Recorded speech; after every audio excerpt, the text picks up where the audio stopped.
warahmatullahi wabarakatuh. Selamat pagi Pak Joko selaku Kepala Sekolah SMA Negeri 87 di Jakarta, yang saya hormati Bu Sundari sebagai Wakil Kurikulum, Pak Ahmad dan juga Pak Resi selaku Wakil Jakarta, dan juga Bapak Ibu, teman rekan-rekan pekerja yang mungkin waktunya Bapak Ibu ini terganggu mungkin ya, karena bisa menghadiri kegiatan kami, yaitu desiminasi terkait aksi nyata yang ditugaskan kepada kami terkait dengan guru penggerak kerja. Saya bersama dengan Putri, Mariati, Matematika, Angkatan 7. Kami Angkatan 7 yang sudah ada rekan-rekan sahabat kami di Angkatan 5. Terima kasih Pak Agus, Bu Freddy. Nah, ini kalau bisa kami bilang nanti ya, pendahulu kami ini ya banyak berikan informasi ya, masukan dari aksi nyata yang sudah dilakukan Bapak Ibu. Nah, sekali lagi saya ucapkan terima kasih atas kehadiran Bapak Ibu. Kami akan membahas mungkin lebih pada penguatan yang diberikan, penguatan yang sudah diberikan dari rekan-rekan beberapa lima dan lanjut kepada kami Angkatan 7.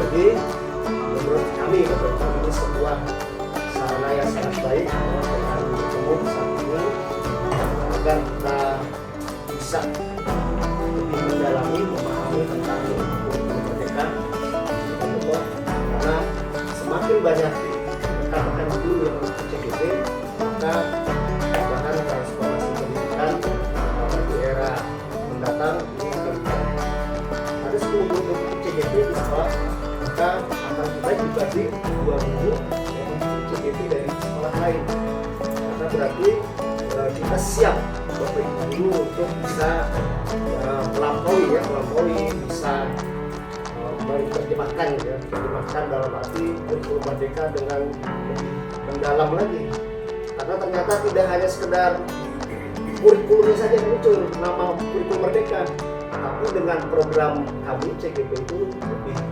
mendalam, kita pelajari filosofinya ya, kayak ada Dewantara dan sebagainya, nanti akan dijabarkan lebih banyak. Siap Bapak Ibu? Semangat. Baik. Untuk awal supaya semangat ya, 81 Harus dengar jangan semangat. Oh ya, semangat 81 Muslim dong. Terima kasih Bapak Ibu atas semangatnya untuk mengawali. Kita dengarkan dulu arahan dari Pak Joko supaya menguatkan kami ya, agar lebih bersemangat lagi dalam hidup. Saya mohon dukungan dari Bapak Ibu, kami saya selalu memberikan insya Allah yang terbaik buat 81, makanya kami berupaya Bapak Ibu, mohon dukungannya.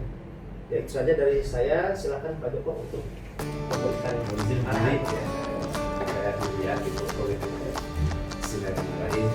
Assalamualaikum warahmatullahi wabarakatuh. Waalaikumsalam. Selamat pagi, salam sehat, salam sejahtera untuk kita semua. Pertama dan yang utama itu kita panjatkan kehadirat Allah SWT, Tuhan yang Maha Esa, bahwa pada pagi hari ini kita bisa berkumpul, kita bisa bersilaturahmi, kita bisa mengikuti salah satu program kalau pemuda Angkatan 7 ini sangat luar biasa. Tentunya atas izin, atas rahmat dan kami yang dari Allah SWT yang terus kita yang juga rekaman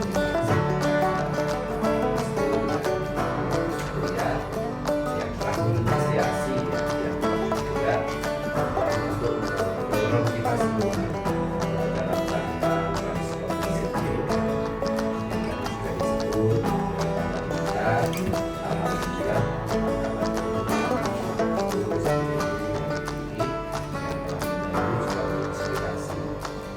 dari situ angkatan ke-9 yang kemarin saya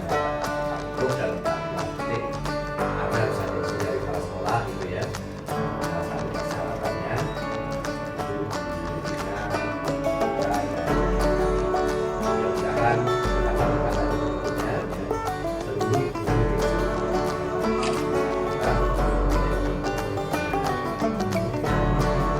ini yang saya hormati pembelajaran juga atas arahan di sini calon bergerak itu menjadi salah satu aspek penting di satu satuan pendidikan. Kenapa menjadi salah satu aspek penting? Karena di lapor pendidikan itu akan terdata berapa jumlah guru pembelajaran. Artinya boleh sering berbincang dengan BI bagus jika sudah dapat sertifikat seperti kita diserahkan di lapangan upacara agar menginspirasi anak-anak, menginspirasi guru yang lain. Karena semakin banyak sekolah itu ada guru penggerak, rapor pendidikan akan semakin baik. Dan sebenarnya bukan hanya masalah dampak terhadap rapor pendidikan, tetapi yang paling penting kalau ada penggerak seperti yang tadi disiplin ya, menjadi salah satu peran sarana transformasi pendidikan yang memberikan pendidikan bahwa perubahan paling tidak pendidikan yang sekarang ini kita mengenal pola pikir yang budaya positif ya.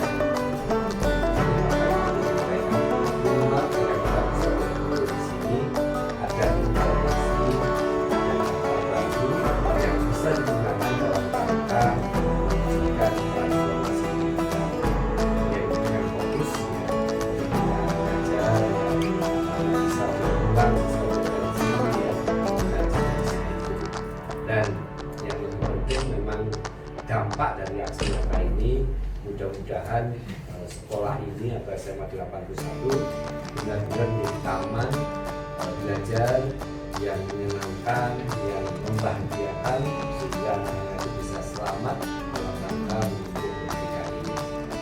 Misalnya salah satu contoh, bila kita berkumpul di sini, ya anak-anak tetap tenang, tetap mengeksplorasi, tetap belajar mandiri karena ketika itu Bapak ada di sini, anak-anak sudah memiliki kebiasaan, memiliki kebutuhan, memiliki budaya belajar. Tidak ada anak-anak yang berkeliaran tanpa arah, tetapi saya amati biasa cukup tenang, cukup serius, cukup konsentrasi. Mungkin mereka sedang mengeksplorasi kegiatan, mungkin mereka sedang diskusi antar teman. Inilah dampak yang kita dapat. Bukan terbalik ketika beberapa artinya merasa bebas, kurang lebih seperti itu. Ini saya amati beberapa kita di sini anak-anak sudah memilih untuk belajar, dan mudah-mudahan seperti itu potensi mereka bisa lebih mudah-mudahan hasil yang akan disampaikan ini menginspirasi kita untuk berbuat nyata juga bersama dengan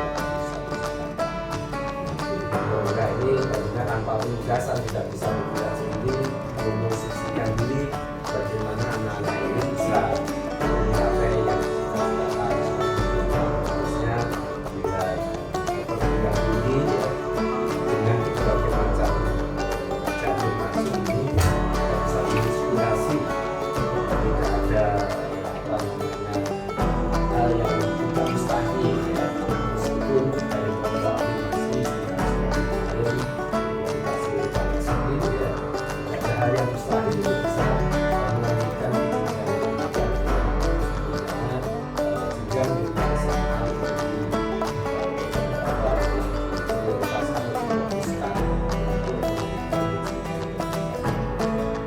ini salah satu dari yang manis, tapi tujuan maksud kita ya diharapkan kita lulus dari SMA diharapkan bisa di Jakarta memiliki karakter Pancasila yang baik, bisa berkontribusi terhadap diri, bangsa dan lingkungan sehingga bangsa kita menjadi bangsa yang baik. Demikian yang saya sampaikan. Mudah-mudahan acara ini lancar dan yang hadir mendapat keberkahan. Amin. Ya, assalamualaikum warahmatullahi wabarakatuh.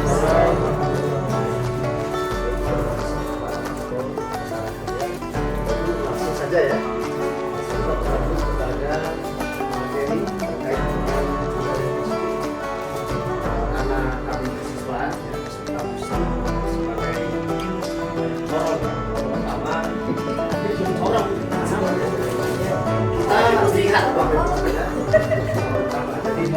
stabilis, mungkin pendekatan restitusi dan sebagainya itu harus dipahami secara mendalam. Karena begini Bapak Ibu, ketika kita menguasai di kontrol diri, ini jawab saya mengatakan ketika berada di bidang kesiswaan, maka kita harus berupaya 5 kontrol diri kita kuasai.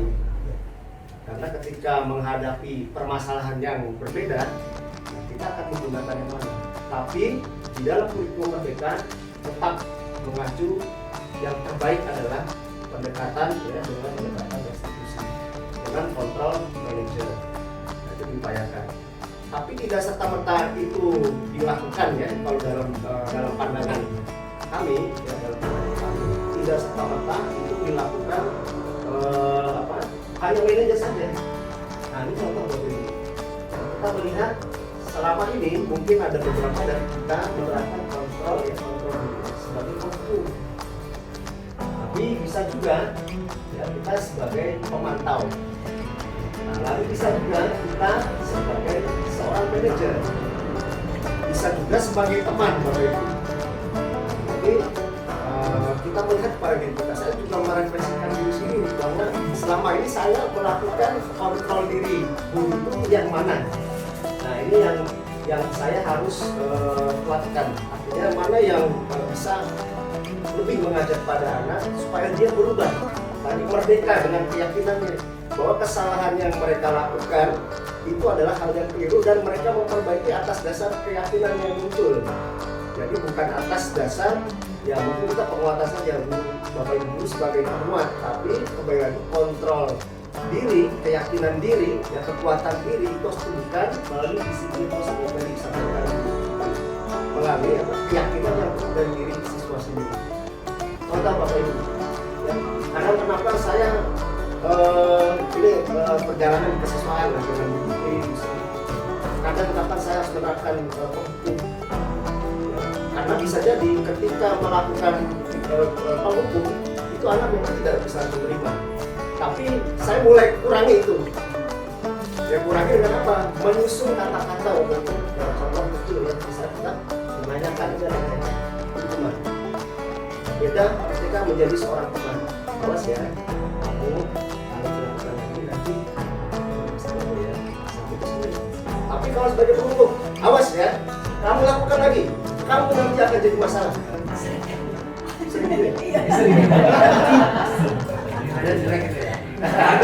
Ternyata di dalam pembelajaran di CDP Pak, begitu Bapak Ibu. Ternyata di situ terlihat ya Bapak Ibu. Kita intonasi berubah saja, volume suara berubah, itu akan berubah peran kontrol diri. Nah itu yang harus kita kembangkan. Gimana yang kira-kira kita selama ini kurang. Saya biasa menerapkan kontrol mungkin penghukum. Boleh saya kurangi, saya boleh jadi manajer atau teman. Ya, pasti anak bilang kan, ini Pak Restu. Tapi itu akan jadi salah satu strategi Bapak Ibu. Karena anak-anak ya bisa jadi Pak Restu seorang humanis. Humanis, bisa humanis. Tidak merasa. Tapi ada juga ada satu waktu mungkin tindakan-tindakan itu sebagai kontrol dulu bisa saja menerapkan penghukum bisa saja, tapi tidak direkomendasikan terus-menerus ya dalam situasi tertentu.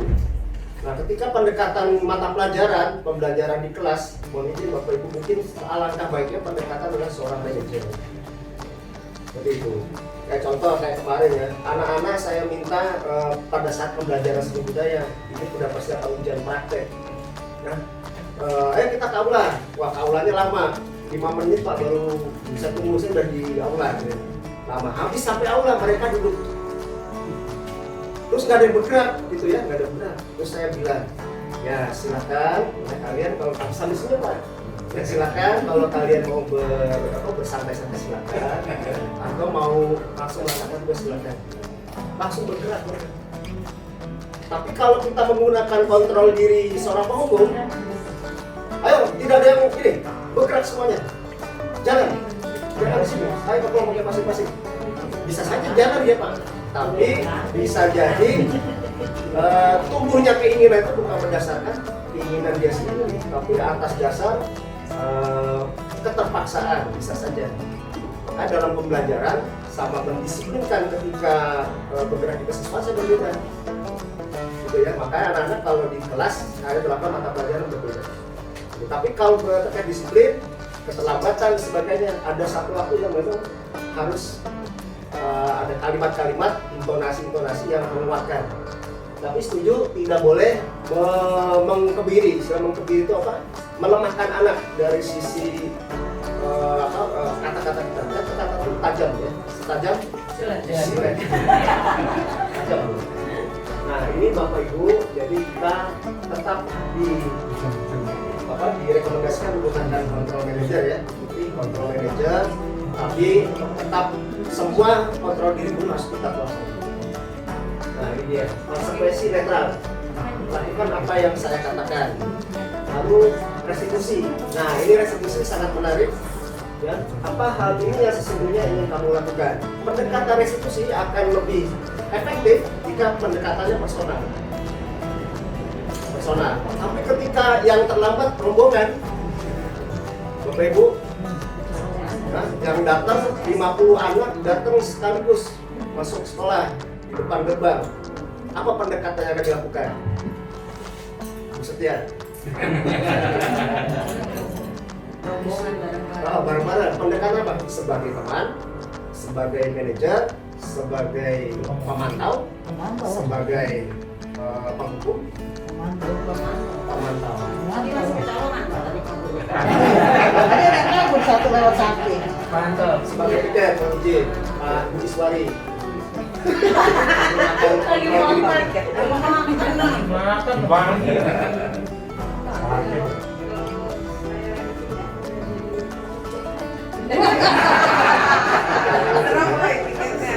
Nah, ini salah satu contoh. Hati-hati dengan hari ini. Itulah. Jadi apa yang kita terapkan memang dikuatkan di sisi mana yang mungkin kita masih kurang, tapi tetap kontrol manager ya. Baik, Bapak Ibu kita lanjutkan. Tadi mendapatkan sedikit kenapa tadi disebut hukuman ya yang ada satu permasalahan tadi. Sepatu ya. Nah, karena permasalahan dia harus melepas sepatunya tidak tertuang di tata tertib. Seperti itu maka jadi hukuman. Nah, kalau ada tertulis konsekuensi di situ, ya apabila konsekuensi adalah tertulis di tata tertib yang kita susun bersama. Malah kembali lagi di CGP ya, di program yang kami susun itu membentuk tidak hanya keyakinan kelas ya begitu ini, tapi keyakinan sekolah. Jadi tata tertib itu berbasis keyakinan sekolah. Itu Kata-katanya kurang banget. Berat ini Bang, gak nyambung kita nih Bang. Berarti ini harus ada survei pada peserta didik. Nah, jadi menentukan keyakinan sekolah itu berdasarkan survei dari peserta didik. Karena kita bukan market ya, kalau market itu tapi pada kita menuntun peserta didik, tapi aturan dan arahan yang berdasarkan tata tertib yang kita susun itu berdasarkan keyakinan yang akan ditentukan oleh peserta didik. Maka kita survei dulu pada mereka. Berikutnya Bapak Ibu lanjutkan dengan restitusi. Nah, proses restitusi ini adalah menciptakan kondisi bagi murid untuk memperbaiki kesalahan mereka sehingga mereka bisa kembali pada kelompok mereka ya, tidak termarginalkan dengan karakter yang lebih kuat dan keyakinan baru yang mereka akan tumbuhkan. Restitusi bukan untuk menebus kesalahan Bapak Ibu, tapi belajar dari kesalahan yang muncul. Berikutnya restitusi memperbaiki hubungan, karena kita termasuk relasi seluruhnya, guru dan siswa, siswa dan karyawan, termasuk pendidikan, ya, tenaga pendidik, semua menjalin relasi dalam hubungan. Antar teman, ya itu juga menjalin relasi. Berikutnya restitusi adalah tawaran, Bapak Ibu. Jadi tidak ada lagi kalimat-kalimat paksaan, tapi membujuk dan mengajak, ya, menuntun. Nah ini kembali lagi menuntun untuk melihat ke dalam dirinya. Jadi ketika kita menerapkan penerapan restitusi pada peserta didik, maka kita harus mau ya secara menginjakkan waktu Bapak Ibu, karena ini satu hal yang tidak bisa cepat. Jadi membangun keyakinan itu harus betul-betul istilahnya dari hati ke hati. Nah ini yang memang cukup berat, yang biasanya ketika kita menerapkan anak sudah menjustifikasi, wah ini guru ini menghukum. Nah ketika berubah ke dalam bentuk kontrol manager, ini namanya kontrol manager dalam pendekatan restitusi, maka ini yang perlu siswa mengetahui dan perlu diubah. Jadi kita tidak selalu melakukan sebagai penghukum. Berikutnya, restitusi fokus pada karakter, bukan pada tindakan. Keliling lapangan, ya, baris berbaris. Nah, saya lakukan tuh Bapak Ibu ya. Nyanyi Pak sekarang. Nyanyi. Hormat bendera, saya ingat nggak ada benderanya. Jangan, boleh. Kalau jangan. Nggak salah itu, karena nggak ada bendera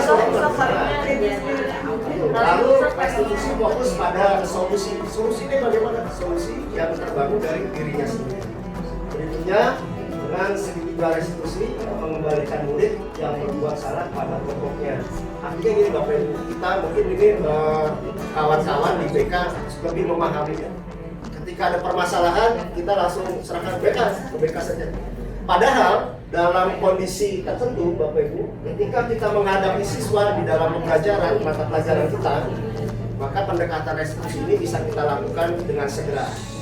Artinya tidak kita berikan pada orang lain. Ada permasalahan kita ya antar kita ya relasi tadi dengan siswa, mungkin ada yang kurang sesuai ya siswa kita, maka selesaikan permasalahan kita, jangan sampai keluar dari kelas Bapak Ibu.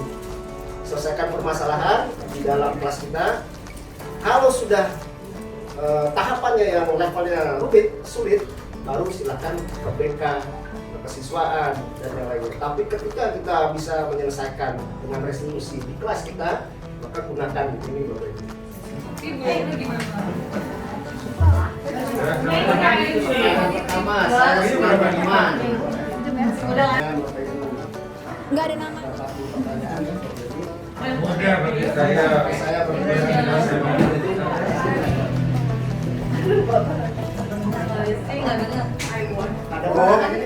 Oh iya boleh tidak warna. Ini juga. Pengaruh nggak Rosia? Aku bagian menjawab Pak Restu. Ini pengaruh nggak hasilnya berbeda ya? Nah, itu bagus tuh. Maksud saya begini, kalau misalnya kalau dulu mungkin ditanya ini kan 20 tahun yang lalu, saya akan membaca sekian jam, saya akan jawabnya penting banget. Tapi dengan sekarang saya pakai kacamata dengan plus jauh plus deket, itu saya turunin kadang-kadang aja. Gitu. Nah, itu saya pengen tahu kalau misalnya ada jawabannya, apakah berkaitan dengan tadi jenis kelamin, lalu dengan usia. Terima kasih. Ini mohon izin ya. Ya. Selesai kayak gini. Ya. Ini pendapat ya. Kalau berdasarkan gender, usia dan sebagainya, ini sebetulnya tidak selesai. Karena bisa saja kebutuhan itu berubah. Ini pandangan ya. Kebutuhan itu berubah. Dan ini kebutuhan dasar ini bisa saja di seluruh rentang usia. Kebutuhan itu seorang bayi yang baru lahir itu sudah punya kebutuhan dasar. Petani itu sudah pasti. Lalu yang kedua kebutuhan dasar itu sudah ada.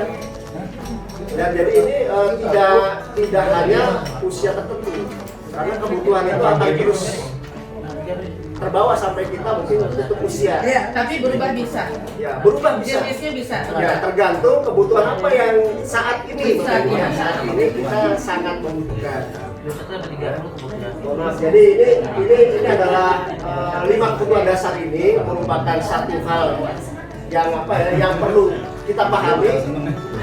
Ini tidak hanya terlepas itu pada siswa tapi kepada diri kita juga. Jadi kenapa ketika nanti awal tahun ajaran di Sundari kalau bisa ada asesmen juga terkait dengan bagaimana ini kita memetakan siswa dengan questionnaire ini. Jadi kita akan tahu ada yang dia KJP. Langsung kita sudah bisa menilai kebutuhan apa yang mereka kurang. Tapi dengan memetakan dengan questionnaire ini, asesmen diagnostiknya sudah terpenuhi. Nah ini mungkin menguatkan Bapak Ibu untuk tahun ajaran baru kita petakan tidak hanya berdasarkan nilai-nilai pelajaran, tapi penguatan di asesmennya dengan memetakan bagaimana latar belakang, karakteristik, potensi siswa dan sebagainya. Jadi ini penguatannya gitu ya. Jadi di CGP ini kita mendapatkan itu. Pak Deso, makasih. Kenapa saya tanyakan? Apakah nanti saya datang sama Bu Sri? Tapi kita nggak nyontek ya kan? Usianya kan beda tinggi sama beliau. Tapi kenapa itu yang paling banyak? Pakai saya tanyakan apakah itu ada kaitannya dengan usia juga sama-sama perempuan. Kalau memang tidak ada, berarti kan saya bisa mendapat 1 poin. Pada saat nanti ditanya sama anak-anak di kelas, kan bisa kita katakan jawabannya seperti ini kan. Artinya kebutuhan itu akan berubah sesuai dengan situasi kondisi yang terakhir atau seperti apa kan. Makasih banyak. Artinya 5 kebutuhan itu akan terus ada, tergantung kebutuhan saat ini. Mana yang lebih meningkat? Usia juga anaknya ada. Bapak Ibu, kita lakukan tentang 5 posisi kontrol diri. Tadi sudah dibahas di awal, mungkin singkat saja terkait kontrol diri ini. Nah ini Bapak Ibu mungkin bisa melihat pada diri kita masing-masing ya. Saya juga sama merefleksikan itu. Kita ini sebagai guru ini ada 5 ya, ada 5 kontrol diri harus dikuasai. Pertama sebagai penghukum, yang kedua membuat orang merasa bersalah, yang ketiga sebagai teman, keempat pemantau, kelima manajer. Nah selama ini Bapak Ibu ya, kita berada di posisi mana yang paling dominan? Saya semua. Nah, gitu ya Bapak Ibu. Kalaupun sudah kelima-limanya dikuasai, ya ini sudah baik Bapak Ibu. Tapi arahan artinya filosofi Ki-Hajar Dewantara sampai dengan ke tahap ini, ya pendekatan yang dilakukan oleh beliau, filosofi yang diajarkan oleh beliau adalah pendekatan yang memang humanis, menghamba kepada anak. Jadi kalau bahasa ini kita terjemahkan, ya berarti kita menuntun anak Bapak Ibu sampai dengan seluruh keyakinannya kita tuntun. Nah jadi bahasa-bahasa yang keras, hukum dan sebagainya ini sebisa mungkin dihindari. Ya, dan ini bisa dilakukan ya, kemungkinan akan bisa dilakukan ketika ada tahapan tertentu dari kesalahan bisa didik atau kekeliruan yang dilakukan, itu sudah tahapan yang luar biasa. Ya, artinya kita harus selalu melakukan pendekatan manajer, ya, dan juga melakukan pendekatan mungkin saja melakukan pendekatan sebagai teman bisa saja. Tapi manajer itu diutamakan supaya kita bisa menggali keyakinan anak, menyelesaikan permasalahannya, dan menggali disiplin positifnya atas dasar keyakinan dirinya. Jadi bukan dipaksa oleh gurunya. Seperti itu. Nah, ini kesimpulan ya Bapak Ibu, tadi di awal sudah sama. Selanjutnya Bu Fitri. Nah ini segitiga restitusi. Nah penanganan segitiga restitusi Bapak Ibu ini alangkah baiknya pendekatannya secara personal, person ya istilahnya. Jadi kita pendekatan, kita kupas, kita gali permasalahannya dengan menstabilkan identitas. Ya, kita lakukan yang terbaik yang bisa kita lakukan ya dengan teori kontrol ini. Jadi identitas kesalahannya ya, ini kita gali lebih dalam lagi. Yang kedua, validasi tindakan yang salah. Contohnya ya, semua perilaku pasti memiliki alasan anak melakukan kesalahan, maka kita lakukan semacam validasi. Contoh kecil, anak bermain games di kelas Bapak Ibu. Nah, kita tanyakan kepada anak, Bapak juga dulu pernah main games, misalkan seperti itu. Nah, menurut kamu bermain games di kelas pada saat pembelajaran itu satu hal yang menurut kamu seperti apa sih? Ya, jadi mereka nanti akan menjawab sesuai dengan keyakinan dia. Dan biasanya ketika kita mengajak itu Bapak Ibu, dia akan menjawab pastinya hal yang positif. Pastinya ya, biasanya. Ya Pak, saya yakin bahwa di kelas tidak boleh bermain games. Kenyataannya di situ, karena di aturan kalau kita sebagai pemantau, aturan itu ada, tidak boleh bermain gadget tanpa diminta guru. Tapi ketika saat melakukan restitusi, maka keyakinan itu kita tumbuhkan. Nah itulah kontrol manajernya. Berikutnya menanyakan keyakinan. Ketika sudah sampai tahapan terakhir, menanyakan keyakinan, kesalahannya sudah divalidasi oleh kita. Terakhir kita tanyakan, kira-kira keyakinan apa yang akan kamu tumbuhkan ketika di dalam kelas, dalam bermain game itu harusnya seperti apa? Apakah boleh? Nah apa yang akan kamu lakukan dengan keyakinan baru kamu? Misalkan seperti itu. Nah ini sudah dijabarkan ya di pertemuan sebelumnya ya oleh Angkatan 5. Nah kami kuatkan kembali Bapak Ibu, ini salah satu cara bagaimana mengontrol peserta didik ya untuk menumbuhkan keyakinannya ya tanpa dipaksa, tapi kita tunjukkan supaya tersadar dengan sendirinya, sehingga keyakinan yang baru yang terkait dengan kesalahan mereka bisa perbarui ya, tidak melakukan hal yang sama. Nah ini contohnya segitiga restitusi. Penanganan ini baiknya adalah secara personal. Nah, kalau pendekatannya kolektif, nah ini mungkin berbeda lagi ya. Karena bisa saja anak-anak kita tempatkan bisa tepat ya pendekatan restitusi ini bisa. Tapi tanggapan anak-anak ketika bersama-sama apakah efektif menggunakan restitusi, ini harus melalui perjalanan mencoba Bapak Ibu. Jadi kita tetap mencoba, trial error ya istilahnya. Ketika mengadakan restitusi secara personal itu pasti lebih baik ya. Tapi ketika nanti dengan siswa yang banyak, pendekatan restitusi itu bagaimana? Ya hasilnya, nah itu baru kita akan bisa tahu ketika kita menjalankan itu, kita menjalankan restitusi kepada siswa. Ya mungkin itu penguasannya untuk segitiga restitusi Bapak Ibu. Yang pertama adalah menstabilkan identitas, lalu validasi tindakan yang salah yang keliru, berikutnya menanyakan keyakinan baru ya terkait bagaimana mereka bisa menyelesaikan permasalahan. Oke, kita lihat Bapak Ibu. Jadi ada 3 tahapan restitusi. Tahapan-tahapan inilah yang harus kita latih terus. Ya. Kita cobain aja lah. Ya.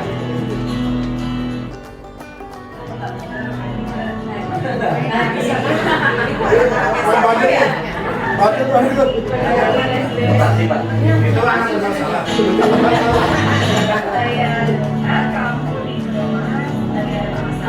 Tuh kan bermasalah.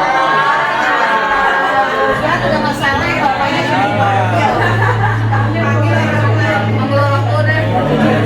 Ini proses baru awal menstabilkan identitas yang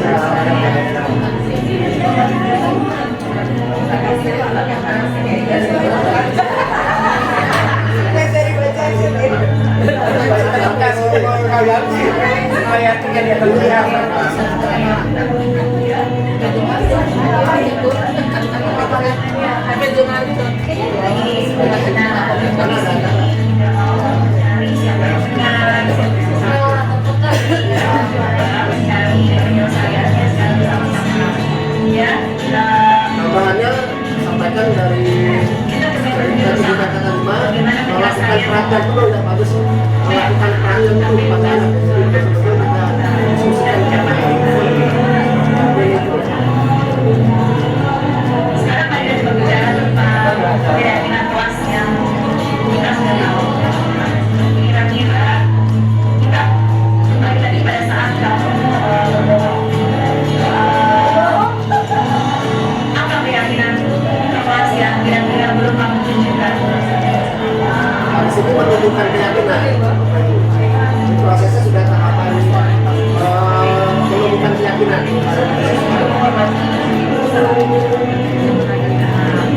Dari udah paham, sudah ingat dan saya dapat kok katanya ada perpustakaan di kelas.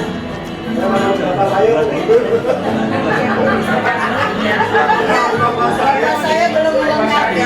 Kamu sendiri.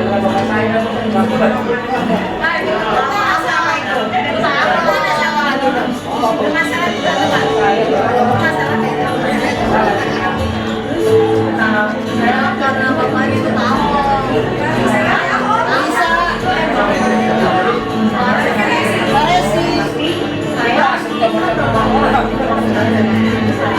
Ini yang kelas gara-gara bapaknya.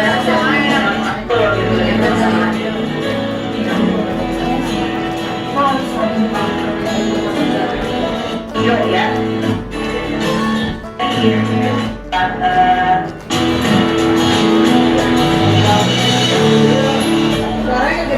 Suaranya gede kan? Dari bawah. Ada pensi. Nah, setelah itu ada kita biasanya tuliskan pernyataan tertulis. Nah, kalau untuk segitiga restitusi secara tertulis itu mungkin tidak direkomendasikan apa yang dilakukan terus-menerus. Jadi kalau tentu saja pelanggaran kesehatan terjadi laporan.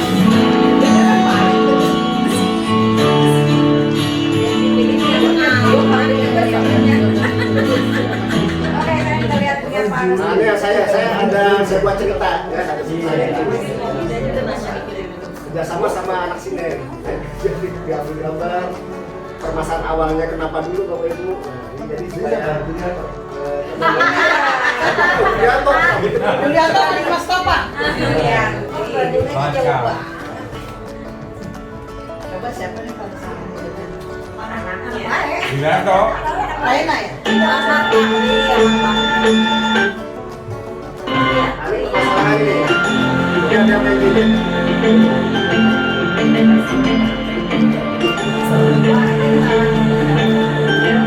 Siapa sih? Oh, Siva yang pintar itu. Ada dalam kita supaya nyambung dengan sedikit garis kausinya.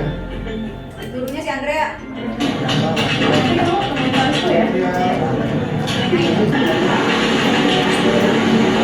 Jadi kalau ini cuma pendek ya.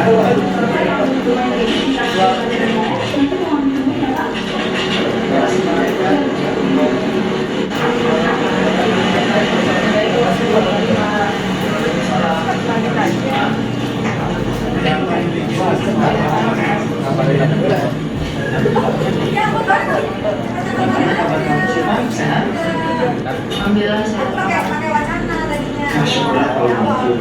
Berarti kamu sekarang kondisi sehat ya. Orang 7 menit kalau 17 sekarang air Pak. Panggil Jadi kalau di lapangan beda Pak. Ya Pak, saya tanya olahraga ditugaskan usia informasi dari media sosial, mencari biografi tokoh olahraga Indonesia yang meraih prestasi ada Pak. Jadi saya main game, nah itu yang tahu diskusi Pak. Paling menghargai kamu sudah mau bercerita. Pasti sudah tahu informasi itu dari Maksudnya. Jadi yang ketiga kalinya ya Iya Pak. melakukan. Apakah tugas biografi itu sudah dikerjakan? Dan saya melakukan biografi saya Dan kasihkan beberapa di antaranya bertanggung jawab mengerjakan tugas dan pekerjaan diberikan bagian ini dan sepasang pada umum ini ada bagian sekarang saat pelajaran langsung dan masih yang kedua masalahnya ada anak inklusif yang di Lagi ya? anak inklusif ambil temennya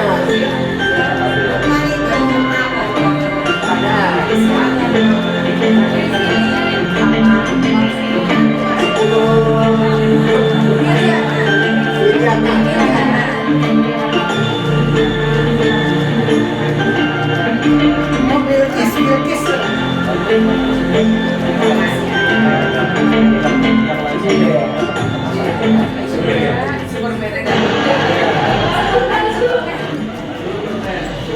yang tidak pantas kepada diri Pak.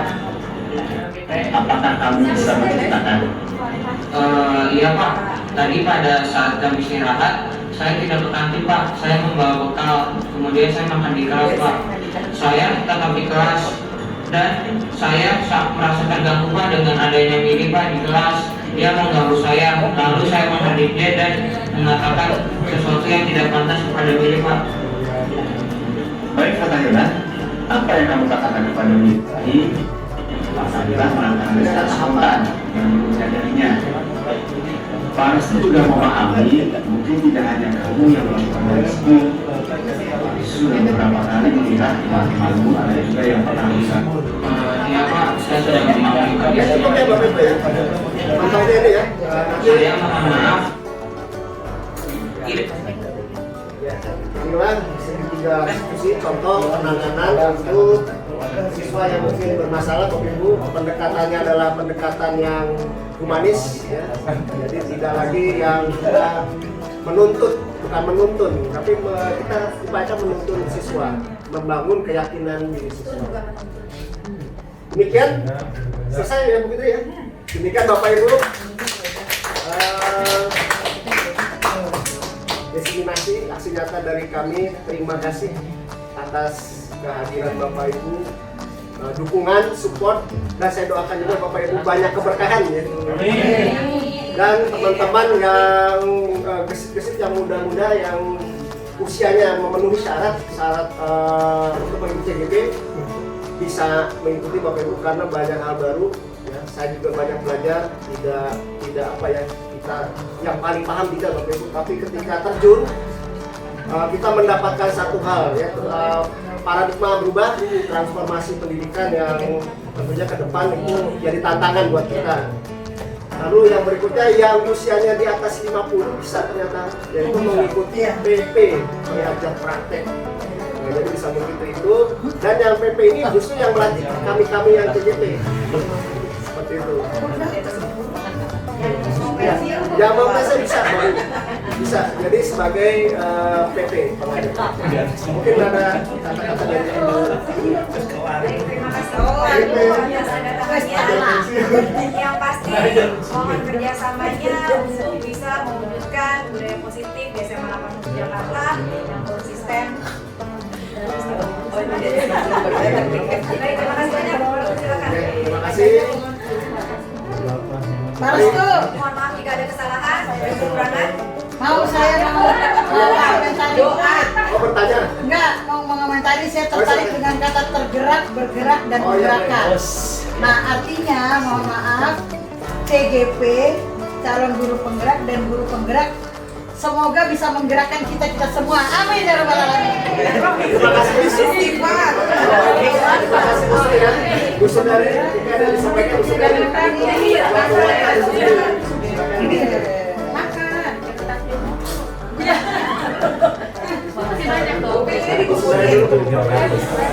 Jadi tergerak untuk ambil konsumsi.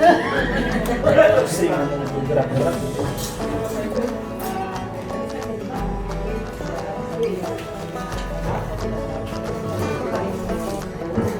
Kurang juga Bu. Kertasnya kurang. Luar biasa ya. Sudah melakukan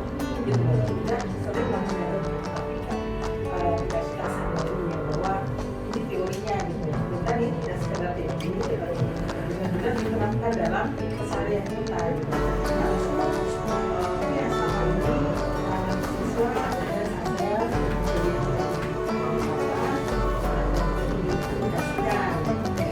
kita dalam mengajar guru ya. Posisi kita tidak hanya sebagai pembelajar yang masih dan tidak lupa dengan teorinya, tidak lupa dengan teorinya, kita implementasikan di keseharian sama gitu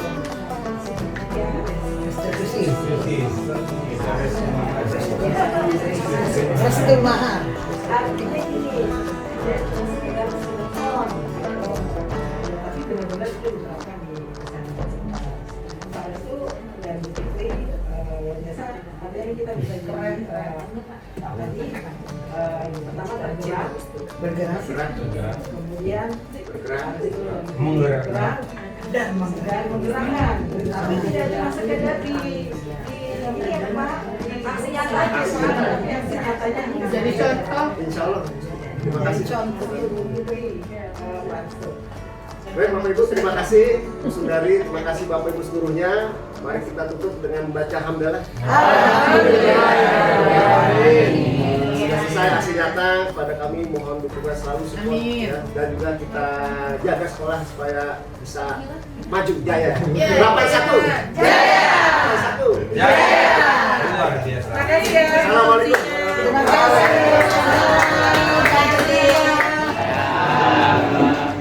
Hari ini Pak Restu akan membagikan sebuah materi ya. Materi ini adalah terkait dengan aksi nyata program guru penggerak. Jadi Pak Restu dengan beberapa guru di sekolah itu menjadi guru penggerak di tingkat Kementerian Pendidikan Nasional ya, pendidikan kebudayaan ya. Nah ini program pemerintah yang guru-guru yang ingin mengikuti.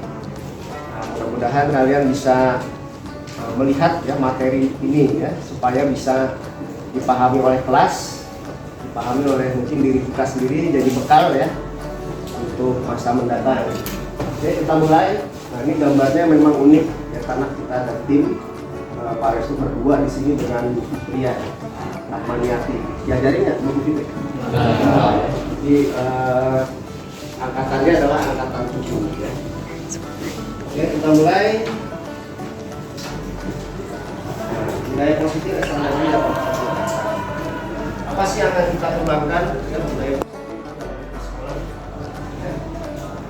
positif yang ada di sekolah tentunya akan terakhir kalau kita sebagai stakeholder sekolah, sebagai warga sekolah itu seluruhnya bisa meyakini, jadi ada munculkan keyakinan. Tapi kalau nilai positif ini tidak diyakini oleh 1, 2 orang, 3 orang, dan seterusnya, atau lebih banyak lagi, maka kemungkinan keyakinan itu akan muncul ya, nilai-nilai positif akan muncul, bisa tidak? Tidak. Nah, itu ya. Jadi kalau kita yakin, semua ya Bapak Ibu guru, semua dari kalian yakin ya, dari seluruh 4 yakin, seluruh kelas 10 yakin, kelas 11 yakin, kelas 12 yakin, maka nilai-nilai budaya positif itu akan muncul dengan sendiri. Ya, walaupun kita sudah banyak melakukan budaya positif, nah, tinggal kita maknai ya, sebelumnya sempat kita maknai dengan apa? Budaya positif itu kita tanamkan. Sepakat ya? Sepakat. Kita lanjutin. Kuat kan? Nah, ini disiplin positif, keyakinan kelas, mungkin kalian sudah menyusul ya, tinggal dikuatkan lagi. Lalu ada yang mungkin kita bahas hari ini adalah tentang kebutuhan dasar manusia. Sudah pernah mendengar kebutuhan dasar kita yang kita miliki? Sudah? Apa saja kebutuhan dasar kita? Makan. Makan, tidur, makan, tidur, istirahat, makan, tidur, istirahat. Belajar. Nggak bermakna banget ya. Berangkat banget, tidur. Apalagi istirahat, terus nafas. Nafas kebutuhan itu. Kalau itu sudah pasti, ya. Kalau nggak nafas berarti kita sudah di alam kubur ya. Kita lanjutin. Nah, budaya pasti nggak kebajikan. Nah, ini anak sekalian, disiplin positif merupakan unsur utama ya membangun budaya positif. Jadi kenapa kita harus senantiasa bangun disiplin ini? Ya, disiplin positif. Disiplin positif yang kita terapkan, ya, ini tentunya harus lahir bukan karena kita dikeraskan orang lain. Misalkan Bapak Ibu guru ya, Bapak Ibu guru, ayo semua kamu, tidak seperti itu. Karena itu belum tentu menghadirkan keyakinan dari masing-masing individu. Tapi ketika kita merasa yakin, ya disiplin itu bisa kita bangun dari diri sendiri, maka itu akan efektif. Setuju? Setuju. Jadi tidak atas dasar Bapak Ibu guru menyuruh kita, orang tua menyuruh kita. Nah, itu disiplin positif yang kita tanamkan. Ya, kita diajarkan untuk memahami konsekuensi ya, dan perilaku dari apa yang kita lakukan. Makanya sesuatu yang ada itu pasti sesuai dengan norma yang ada ya. Lalu berinteraksi dengan lingkungan. Yang paling utama pasti adalah relasi antar teman, relasi antar guru. Maka ketika di sekolah, relasi kalian antar teman dan antar guru, ya baik sejenis maupun lawan jenis. Makanya interaksi lawan jenis dan sesama jenis, ya mesti berhati-hati, ya. Oke, tanpa sogokan, ancaman maupun hukuman. Jadi terbangunnya disiplin positif itu tidak boleh karena diancam atau kita dihukum atau disogok. Kamu besok belajarnya lebih cepat ya, datang lebih pagi, nanti Pak Restu kasih 100.000. Mau? Alhamdulillah. Kasih 100.000, baru mau berangkat lebih pagi. Atau mungkin ya, ayo kita laksanakan proyek. Ya karena ayo proyeknya ini belum jadi. Nanti Pak Restu kasih 500.000 ya satu kelompok. Artinya di situ kesadaran kita karena ada sesuatu hal yang dituju, tapi sifatnya positif atau negatif? Negatif ya, karena kita mengejar uang. Kalau sudah tertanam, kita mengejar uang dalam melakukan segala tindakan, maka disiplin positif ini akan terbangun sih, tapi tuntutan menjadi tuntutan. Ketika berulang, kalau nggak ada uangnya, saya nggak akan jalan. Betul kan? Betul ya, kalau nggak ada uang, saya nggak akan bergerak. Nanti di dunia kerja lebih lagi, bosnya atau pimpinan kita menyuruh, kerjakan tugas ini ya, nanti saya kasih, ini ada tambahan buat kamu 800.000. Kerja giat kita. Tapi ketika kondisi perusahaannya pilot, ya, selesai pilot nih, udah nggak ada itu lagi, tapi tuntutan bekerja harus tetap, disiplin positif bekerjanya harus tetap dilaksanakan. Karena tidak ada uang, akhirnya kita jadi apa kerja kita? Malas-malasan.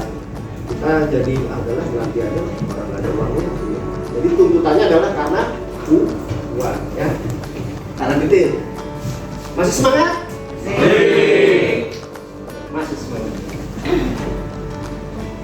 Nah, tujuan mulia ini harus berdasarkan keyakinan. Kalau Pak Restu menuliskan di sini standar pendidikan nasional, kenapa kita duduk di sini? Ya, anak sekalian, ada bapak ibu guru, ada karyawan, tata usaha, ada kalian, ya, kelas 10, kelas 12. Tujuan utamanya adalah terbentuk karakter, disiplin, santun, dan jujur. Nah, ini yang akan dibawa bekalnya buat kapan? Masa depan. Standar. Kalau Pak Restu, Bapak Ibu mulai, tugas kami adalah menuntut, ya. Tapi tugas kalian adalah menanamkan disiplin positif. Jadi menanamkan dalam diri disiplin positif, ya. Menumbuhkan. Lanjutin? Nah, ini definisi merdeka menurut Ki Dewantara. Jadi ada falsafah, filosofi yang ditanamkan oleh beliau pada Bapak Ibu guru, pada insan pendidikan, seluruh komunitas sekolah, ya, warga masyarakat sekolah, warga masyarakat pendidikan dalam skup nasional, internasional, maupun lokal itu kita ya, tingkatnya apa? Wilayah. Ya, tidak hanya terlepas dari pemerintah, tapi juga cakup pemerintah diri sendiri. Apa maknanya? Bisa dibantu? Stephen? Ya, jadi definisi orang merdeka ya, orang merdeka. Merdeka. Dewantara itu kita pertama sudah lepas dari perintah orang-orang. Ya misalkan dalam skala negara nggak ada lagi kayak Belanda memberi Indonesia melakukan segala sesuatu. Lalu juga tetapi kita juga cakap pemerintah sendiri menuntut diri kita untuk melakukan sesuatu berdasarkan keinginan kita dan tentunya untuk kebaikan kita.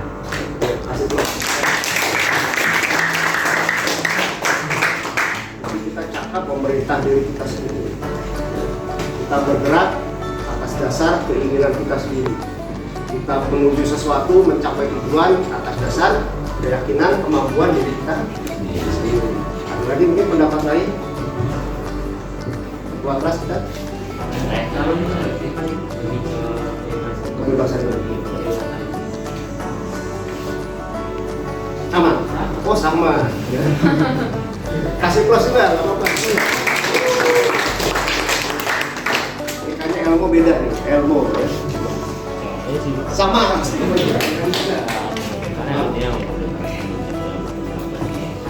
Kebebasan, pendapat juga termasuk kemerdekaan. Apalagi masuk kemerdekaan menurut kalian?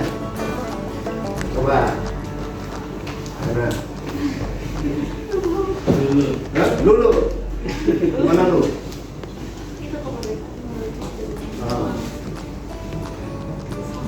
Sama. Ya, intinya sama ya. Intinya sama bahwa kita harus menuju kepada manusia yang merdeka. Artinya apa? Kita tidak harus selalu diperintah dalam melaksanakan sesuatu, tapi terbangun apa tadi? Disiplin positif ya. kan kita jadi manusia merdeka. Tapi kalau kita masih diperintah, masih disuruh, tidak tergerak, tidak termotivasi, maka kita masih belum merdeka. Ya. Lanjutin. Nah, ini kita lanjut lagi ke keyakinan kelas. Apa keyakinan kelas 4? Ya sudah tertulis. 1. Aturan. Kalau sifatnya peraturan, sifatnya adalah mengikat. Tapi kalau keyakinan, sifatnya adalah apa?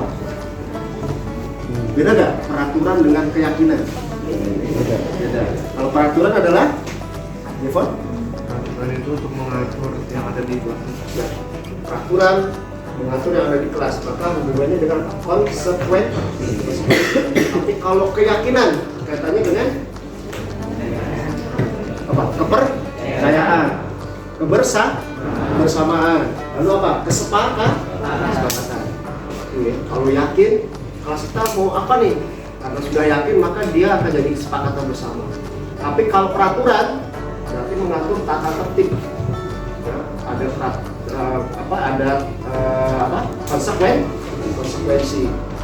konsekuensi lebih dekat kepada hukuman.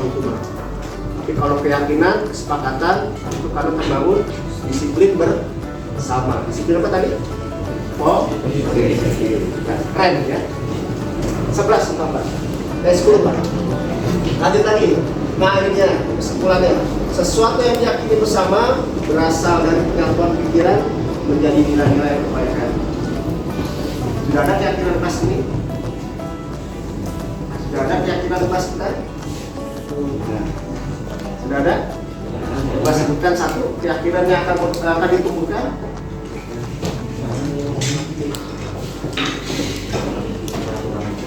Ya? Cuma ada peraturan. Ada keyakinan? Bisa bantu keyakinan apa yang mau ditumbuhkan di kelas kita ini? Saling menghargai sama teman. Solidaritas sama teman. Ada 2 poin ya. Sepakat dengan ini? Saling menghargai, solidaritas antar. Oke, udah sepakat ya. Yang kedua, apa lagi? Yang ketiga. Ya? Mengenal satu sama lain. Sudah sepakat? Ya, kelas 4 sudah ada 3 nih. Kesepakatan kelas 4 ya. Apa? Membantu sama orang lain ya, sama teman ya. Kelas. Satu lagi deh supaya yakin. Apa lagi? Ya, toleransi. Ya. Siap tempat untuk bertoleransi dengan sama ya. Terakhir 10-5. Ya 10-4. Satu lagi. Coba Rocky, apa lagi?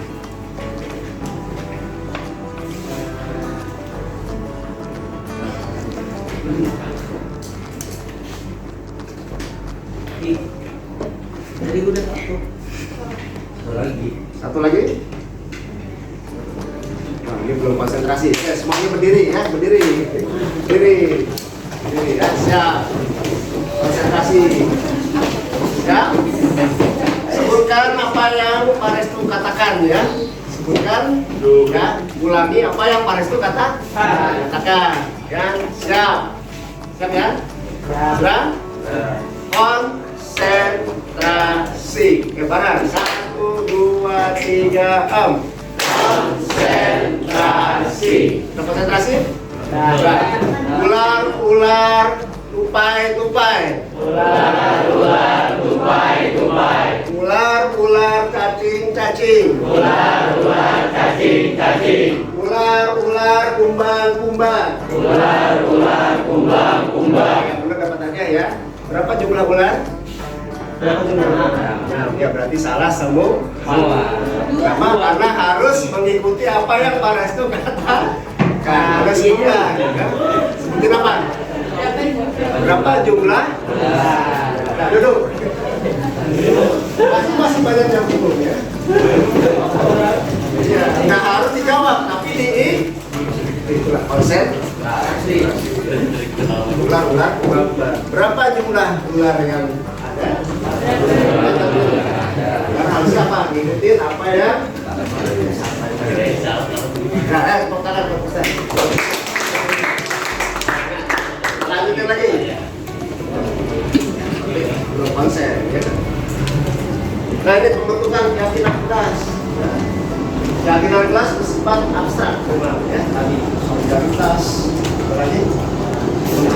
bersama, toleransi, sifatnya abstrak, tidak bisa disentuh, betul nggak?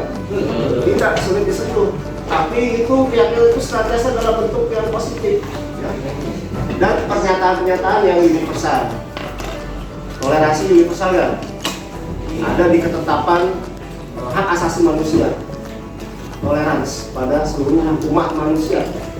Ya, gitu ya. Keyakinan kelas sedangkan tidak terlalu banyak, tidak mudah diingat, dipahami oleh warga kelas. Keyakinan kelas sebagai sesuatu yang dapat diterapkan di lingkungan tersebut, bisa diterapkan ya, di kelas kita. Bersedia meninjau kembali keyakinan kelas dari waktu ke waktu. Kalau ada perubahan, ada tambahan, misalnya ada situasi, ada masalah yang muncul di kelas, maka bisa kita tambahkan keyakinan yang baru. Bisa dipahami sebelum Pak?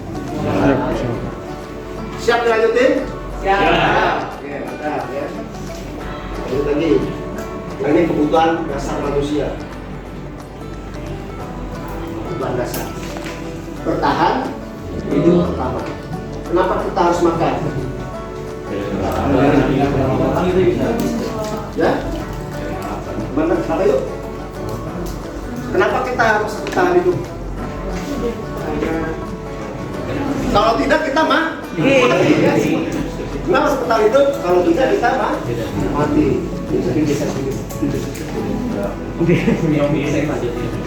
Nah, kalau bertahan hidup kita mati. Itu yang dasar pertama. Makanya kenapa kita perlu makan setiap hari. Bertahan hidup, mengisi energi, ya, terus maksimalkan fungsi otak kita dengan energi yang kita makan melalui makanan. Ya. Yang kedua, kita membutuhkan penguasaan. Di kelas ini siapa yang butuh penguasaan? Siapa yang terlihat kayaknya membutuhkan kekuasaan? Apa? Benar nih ya. Nanti kita lihat nih. Nanti kita akan isi kuesioner. Kalian ternyata di posisi mana? Ya, kita akan lihat.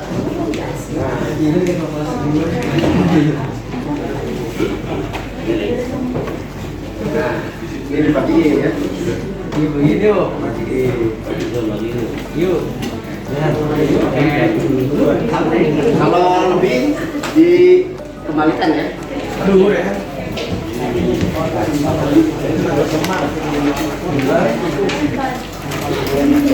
Di situ tertera ya kebutuhan dasar manusia. Nah, nanti kelihatan ya. Nanti kita ambil dua sampel. Dua sampel. Kalian masuknya di posisi yang mana sebenarnya? Tapi mengisilah dengan jujur ya. Sejujur-jujurnya. Di sini tidak ada nama. Ya. Tapi pas dikumpulin, ya nanti pas dibacakan. Nggak pakai nama ini.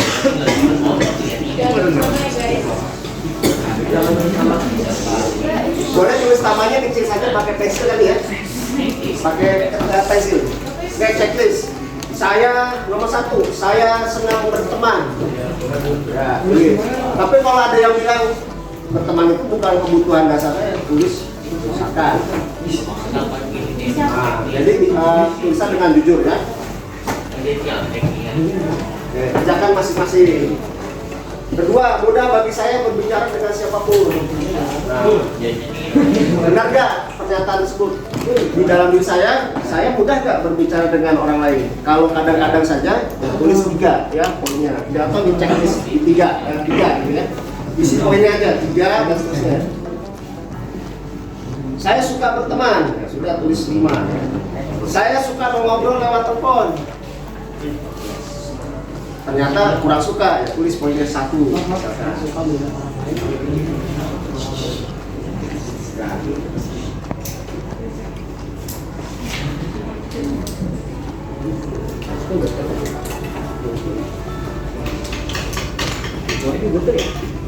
Bagusnya?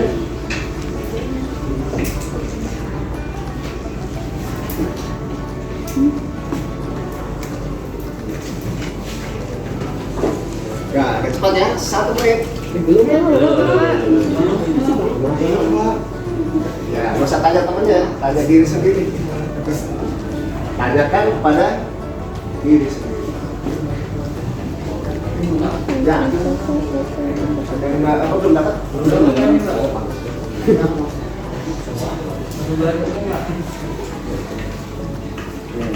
Tulis poinnya ya, nanti dijumlah, tuliskan di bawah total poinnya berapa, ya 1 sampai 10, kalian berapa nilainya dan seterusnya.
Sudah?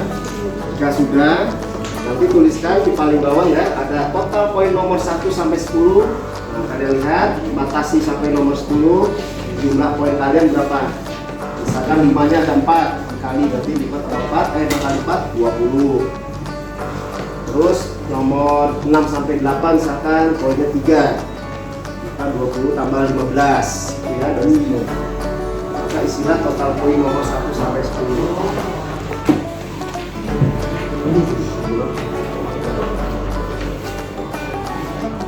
Ini misalkan berapa nih? Sampai 10 ya.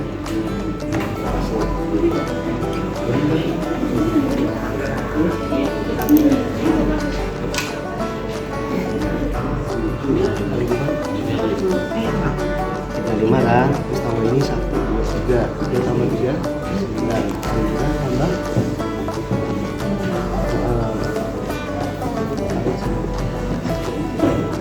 1 ya, terus 11 sampai 20.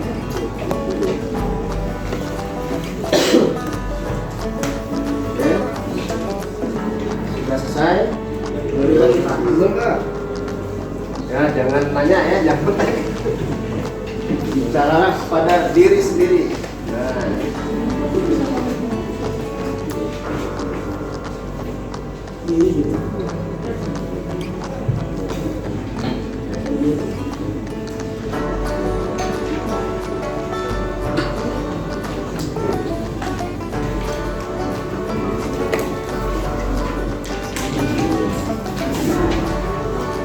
Ya.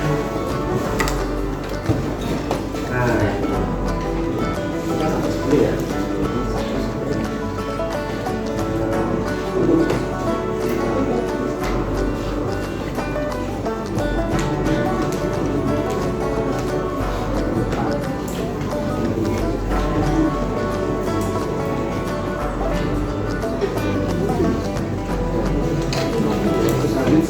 Sudah sampai 20.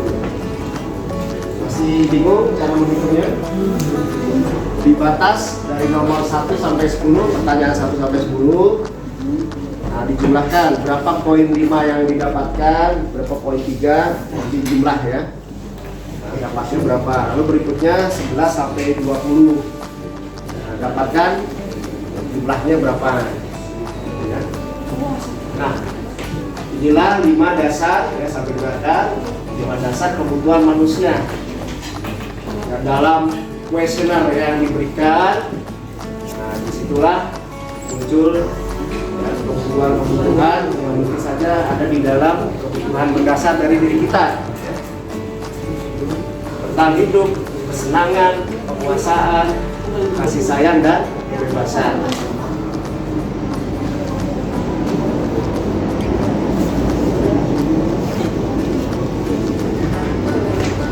Sudah? Nih, kita ambil sampel ya. Siapa mau sampel siapa nih? Wildan. Siapa yang mau diambil sampel berarti? Oh, Jepon. Oke, keren. Oke, kita lihat bareng-bareng ya. Semuanya sudah diisi nilainya? Sudah. Jadi tunggu ya.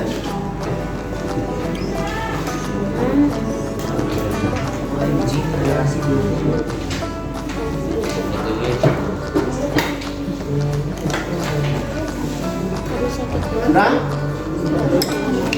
Oke. Siapa lagi yang mau? Oke. Udah, contoh dua ya, sini. Oke. Yang ketiga, siapa lagi nih? Yang mau di Terawang ya? Terawang. Mana? Siapa? Wildan tuh, Pak. Wildan, udah selesai. Belum.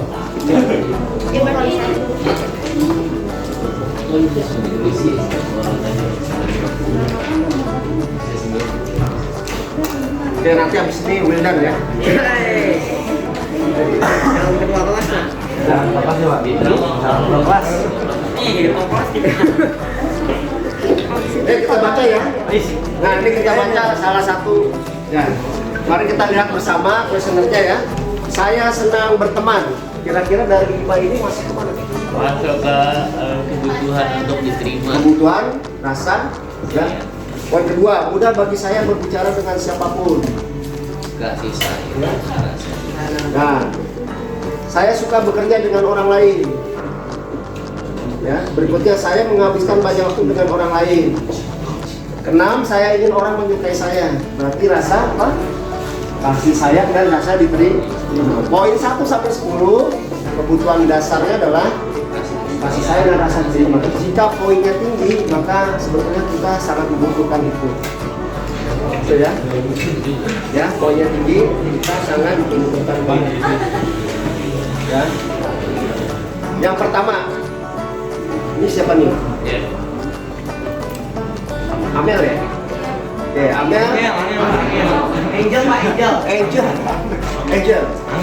Ya. Poin 1 sampai 10 nilainya 44. Nah, 11 sampai 20 itu ras apa tuh? Tidak suka membuat kesalahan, melihat orang lain mencoba hal baru. Ya. Saya ingin terlihat sangat baik dengan apa yang saya lakukan. Penampilan saya sangat penting bagi saya. Coba tuh. Apa? Akan? Kemampuan. Apa? Kebutuhan pengakuan. Pengakuan atau penguasaan. Nomor 2 ya. Lalu poin 21 sampai 30. Saya suka memiliki pilihan. Saya adalah orang yang aktif. Duduk di sekolah adalah hal yang sangat sulit untuk saya. Ya, saya tidak suka membaca dalam jangka waktu lama. Saya senang mencoba hal-hal baru. Terkait dengan kebebasan, ya, kebebasan. Oke, poin terakhir 31 sampai 40. Saya sering tertawa. Ya, saya sering suka memiliki polisi. Saya senang memberitahu lelucon. Saya senang membuat orang lain tertawa. Orang pikir saya tanda kutip bodoh ya. Saya suka bermain macam-macam permainan. Menurut saya ada banyak hal itu. Ini apa? Ya, saya suka bernyanyi. Kesenangan. Ya, kita lihat. Angel, total poin 1 sampai 10 44. Total poin nomor 11 20 terkait dengan apa tadi? Penguasaan 40. Total poin nomor 21 30 25. Ya, kebebasan. Total poin nomor 31 40 39. Kesimpulannya adalah orang yang butuh saya. Dia butuh kasih sayang. Ya, kasih sayang dan rasa diterima. Ya, oke, kita lanjutin. Berikutnya Jepon.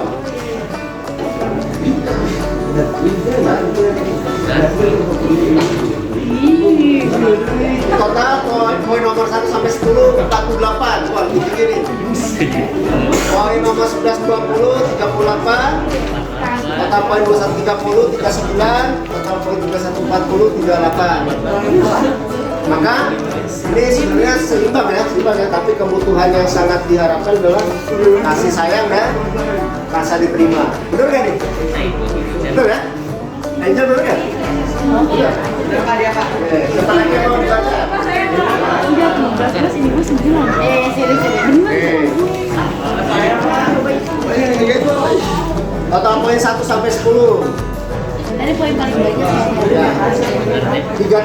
11 sampai 20 31, total poin 21 30 28, total poin nomor 31 40 34. Apa? Yang paling tinggi 34 tadi apa? Kesenangan. Ternyata seorang Zidane sangat membutuhkan kesenangan.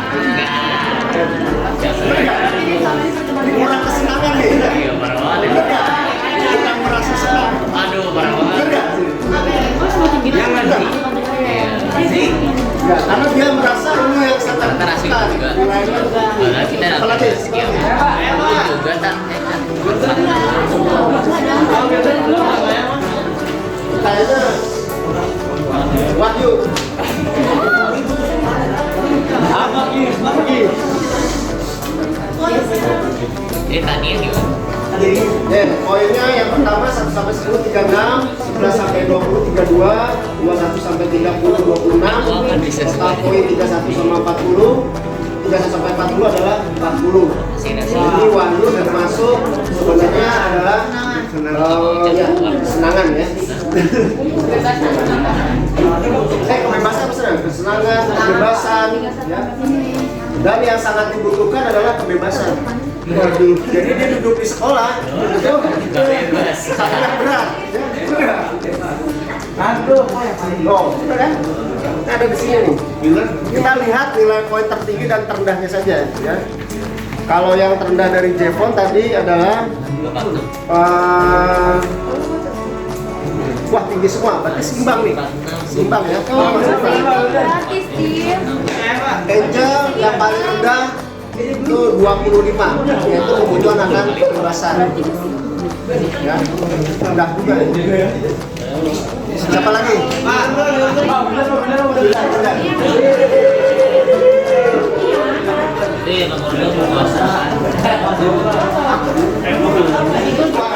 ini satu yang unik nih, ini beda.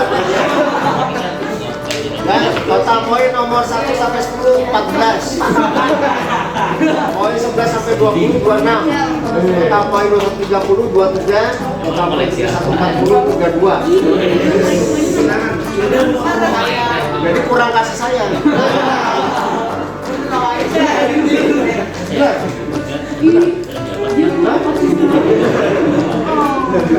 Kurang kasih sayang dan kurang diakui. Kedua, kebebasan. Kebebasan ya, kurang lah. Ini kurang semua kayaknya. Ini pakai kecil kok. Satu lagi ya. Lagi. Laihan. Dengan kasih ya. 1 sampai 10 4, 11 sampai 20 44, 21 32 9, total poin nomor 31 40 39.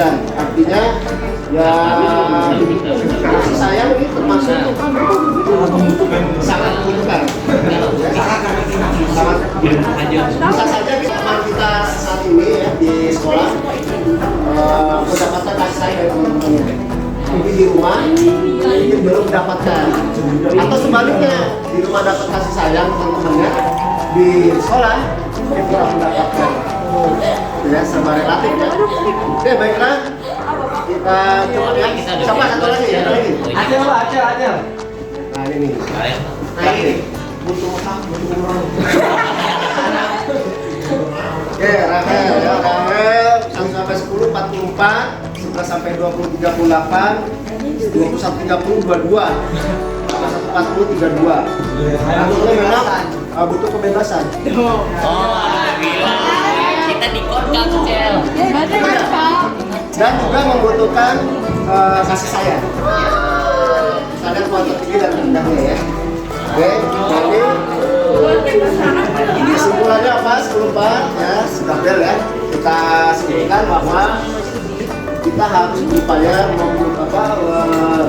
memenuhi kebutuhan dasar kita dengan tahapan taraf yang memang ya kita bisa lakukan. Ya, caranya dengan beragam cara, tapi inilah kebutuhan dasar ya, kebutuhan dasar manusia. Manusia butuh diakui. Makanya ada teman yang mungkin dia kurang mengungkapkan ya, tolong diajak teman ini supaya dia bisa bisa muncul ya, sosok yang betul-betul dia muncul sebetulnya bisa. Ya. Berikan kesempatan buat teman-teman ini mengembangkan ya kebutuhannya. Karena kalau satu kebutuhan tidak terpenuhi, ada yang timpang, ya ada yang timpang. Bisa dipahami Pak? Oke, cukup ya sampai ini. Pak Restu tutup kegiatan kita. Semoga bermanfaat ya. Wabillahi taufiq wal hidayah. Assalamualaikum warahmatullahi wabarakatuh.